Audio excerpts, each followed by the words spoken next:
नमस्कार मंडळी, तुम्ही सुद्धा छान उन्हाळ्याची सुट्टी एन्जॉय करताय ना? मला कमेंट्समध्ये नक्की सांगा. तर आज आम्ही आलेलो आहोत राणीची बाग उर्फ वीरमाता जिजाबाई भोसले उद्यान व प्राणी संग्रहालय बघायला. आणि याच्यामध्ये कोणते प्राणी आहेत ते तुम्हाला सर्व आम्ही आज शेअर करणार काय आहोत. म्हणणं मॅडम, आज कुठे आलात? काय डिस्क्रिप्शन?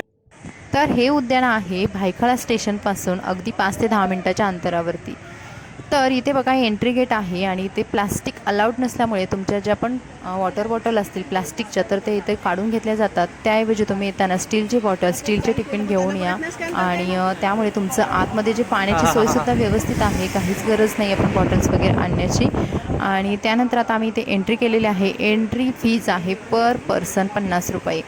तर आम्ही आतमध्ये आता इथे एंट्री केल्यानंतर कोणते कोणते प्राणी बघणार आहोत तर ते तुम्हाला दाखवते. इथे चेकिंग होत आहे, पूर्ण बॅग चेक केली जाते आणि त्यामधल्या प्लॅस्टिक्स बॉटल्स आहेत त्या एका साईडला काढून ठेवल्या जातात. तुम्ही तुमच्या फॅमिलीसोबत एक दिवस आरामशीर इथे घालवू शकता. आणि आता आपण बघूयात याचा मॅप कसा आहे.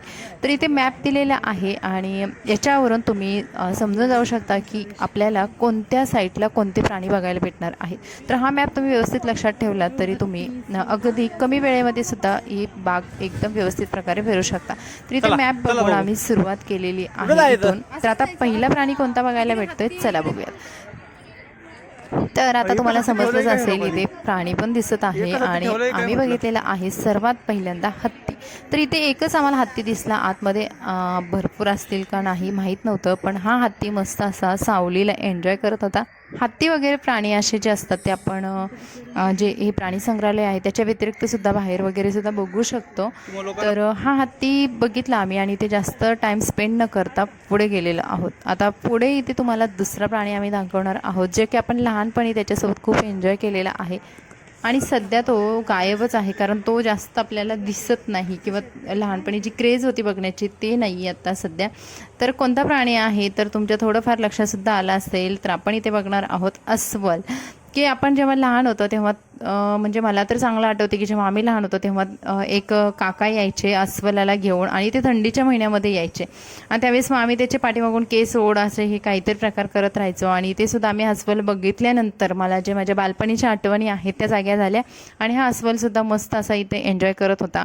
तुम्ही बघाल इथे प्राणी संग्रहालयामध्ये इतकी स्पेस ठेवलेले आहेत. ते जे प्राणी आहेत त्यांना आजूबाजूनी काचेमध्ये किंवा काही जाळी लावून वगैरे असं सिक्युअर केलेलं आहे, पण आतमध्ये भरपूर सारी स्पेस ठेवल्यामुळे त्यांनासुद्धा असं कंजेस्टेड वाटत नसेल असं एक माझा अंदाज आहे. कारण खूप सारे त्यांना खाण्यासाठी राहण्यासाठी फिरण्यासाठी भरपूर सारे तुम्हाला स्पेस दिसत असेल इथे. आणि हा भालूसुद्धा बघा कसा एकदम आरामशीर मस्त असा त्याच्या तोऱ्यामध्येच तोसुद्धा डुलतोय आणि काचेवरतून आम्ही इकडे त्याला एन्जॉय करत होतो. तर थोड्या टायमिंगनंतर तो इकडे तिकडे फिरला आणि त्यानंतर आम्ही पुढे सरसावलो.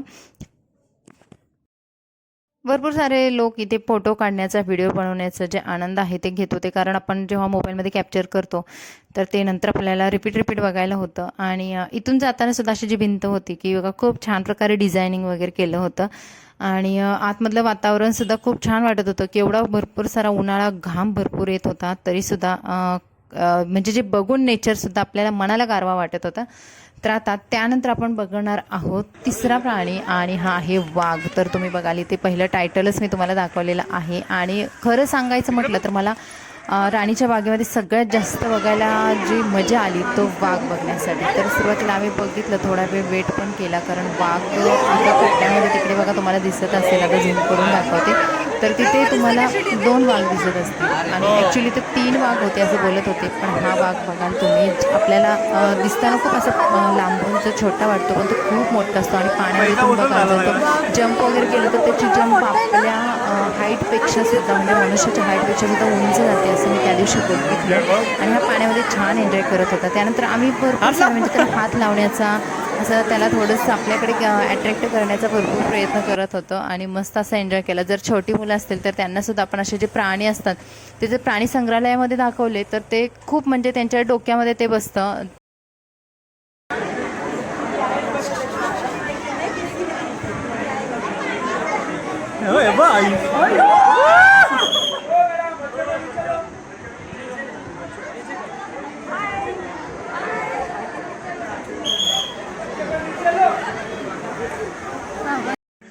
वाघ बघून झाल्यानंतर आलेलो आहोत इकडे बारशिंगा. हरिण वगैरे जे प्रकार आहेत ते बघायला आलेलो आहोत. आणि या प्राण्यांचे सुद्धा त्यांनी खूप छान प्रकारे मेंटेन केलेलं आहे. तुम्हाला बघायला भेटेल की इकडे पाण्याची त्यांच्या खाण्याची सोय आतमध्ये छान केलेली आहे. तर हरिण होते ते ओपन होते, असं आम्ही लांबून त्यांना छान प्रकारे बघू शकत होतो. तर इथे त्यांना दलदली वगैरे आवडतं, तर तिथे काका ते पाणी वगैरे शिंपडून छान त्यांना गारवा बनवण्याचा प्रयत्न करत होते.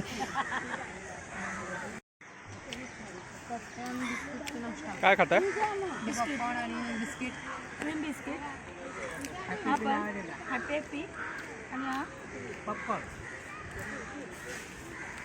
आम्हाला जाम भूक लागलेली आहे. आम्ही काय खाऊन नाही आलो. कधी नाश्ता राणीची बाग बघायचं म्हटलं त्यांचं सकाळी पोट भरलेलं. इथं आल्या परत आता त्यांना भूक लागली. मी खरं खूप एन्जॉय आला आम्हाला भरपूर.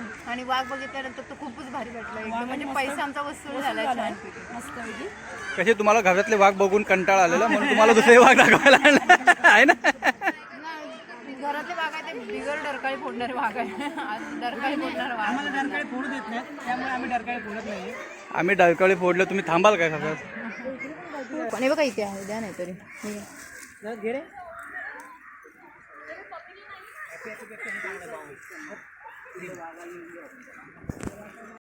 हे आहे सर्कलमध्ये तुम्हाला असं गार्डन दिसेल मोठं. यामध्ये आतमध्ये एंट्री वगैरे नाही आहे. बाजूने त्यांना तारा वगैरे लावून असं कुंपण केलेलं आहे आणि वेगवेगळ्या प्रकारची झाडं दिसत आहे. तर आत्ता आपण बघूयात हम्बोल्ट पेंग्विन कक्ष. तर इथे तुम्हाला पेंग्विन बघायला भेटतील, पण इथे आता आम्हाला कॅमेरा अलाउड नसल्यामुळे मी आतमधला पार्ट दाखवत नाही. पण खूप आत AC आणि त्यांना खूप छान प्रकारे मेंटेन केलेला आहे. भरपूर प्रकारे थंडावा केलेला आहे आणि पेंग्विन बघून अजूनसुद्धा खूप छान वाटलं आम्हाला तिथे. आणि उन्हाच्या जे दमछाक झाली होती उन्हामुळे, तर त्यामुळे ते आतमध्ये AC मध्ये गेल्यावर सुद्धा भारी वाटलं. त्यानंतर पुन्हा एकदा पेटपूजाचा टाइम झालेला आहे. पास्ता माझ्या वहिनीने आणलाय. या वहिनीने बनवून आणलेला आहे. खूप खूप आभारी आहे मी. मनापासून धन्यवाद. आम्ही अजून टेस्ट बघितल्यानंतर तर अजून कशी आहे टेस्ट? एक नंबर, मस्त छान झालं आहे ताई.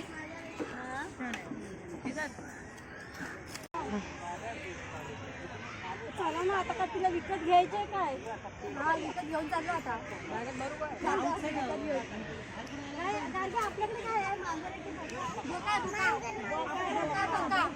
खा खा खा बेटा खा. दिली आपली जिंदगी. मस्त छान असं इकडचं वातावरण बघितलं, इकडचं पूर्ण गार्डन फिरलं, भरपूर सारे प्राणी वगैरे बघितले जे की अगोदर बघितले नव्हते. आणि वाघ वगैरे छान बघायला भेटला. पण आता जाणार आहोत दुसऱ्या पॉईंटला आणि तिथला काय सीन आहे तर तुमच्यासोबत नक्की शेअर करणार आहे. आणि मिस्टरांना खूप खूप थँक्यू, त्यांनी आणलं, कारण त्यांना मुंबई फिरायला जास्त आवडत नाही आहे. पण आलो आलो आलो आणि मस्त तुम्ही पण एन्जॉय केला पण. हां, तुम्ही छान एन्जॉय केलेला आहे. आणि हे आमच्यासोबत गँग आहे बघा. हे आमचे हेमंत दादा. हे प्लॅनिंग यांचं आहे सगळं. Runner pass. आणि हे आमची मानसी दिदी. सक्सेसफुली आमचं झालं. मस्त छान प्लॅन एका दिवसामध्ये ना.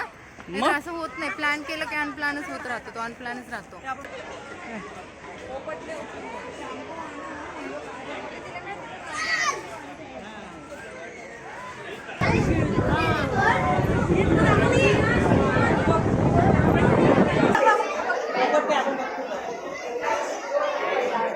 त्यानंतर इकडे महालक्ष्मीच्या दर्शनासाठी आलो होतो. तर महालक्ष्मी माताचं मंदिर होतं, तिथे खूप गर्दी होती. तुम्ही बघाल 2-3 दिवस सुट्टी आल्यामुळे भयंकर गर्दी होती. आणि आतमध्ये कॅमेरा अलाउड नसल्यामुळे बाहेरचाच थोडासा सीन तुमच्यासोबत शेअर केलेला आहे. आणि मंदिरातून दर्शन घेतल्यानंतर तुम्हाला इथे मी दाखवलं की हा हे मुकेश अंबानी यांचं घर आहे इथे. आणि ते आम्हाला बघायला खूप म्हणजे मजा आली, कारण कुतूहल एक असतं की श्रीमंत लोक कशी राहत असतील त्यांचं घर वगैरे बघून. आणि त्यानंतर आम्ही गेटवेला जाताना इकडे तिथूनच गेलो होतो, त्यामुळे तो पण भाग मी टॅक्सीमधून शूट केलेला आहे. आणि तुम्ही बघाल खूप म्हणजे एक पॉझिटिव्ह फिलिंग्स येतात की बाबा हे लोक इतकी मेहनत करून किती पुढे वगैरे जातात, तर आपण सुद्धा असं काहीतरी केलं पाहिजे. आणि त्यामुळे माझी नजर हटत नव्हती जोपर्यंत आम्ही तिकडे होतो. त्यानंतर इकडे गेटवेला आलो आणि इथे बघा सगळ्यांची हालत डाऊन झाली होती, खूप ऊन होतं. आणि खरं तर आमचा हा डिसिजन थोडासा चुकीचा झाला, कारण उन्हाच्या दरम्यानच आम्ही इकडे आलो होतो आणि पब्लिकसुद्धा तशी भरपूर होती. थोडंसं जर कमी ऊन असतं तरीसुद्धा मजा आली असती, त्यामुळे आम्ही जास्त तिथं थांबणं पसंत केलं नाही. आणि त्यानंतर मग घरी जायचाच रस्ता धरला. आणि चला मग भेटू अशाच नवीन व्हिडिओसोबत. तोपर्यंत मस्त राहा, खुश राहा. आणि हा ब्लॉग कसा वाटला कमेंट्समध्ये नक्की सांगा. Bye bye.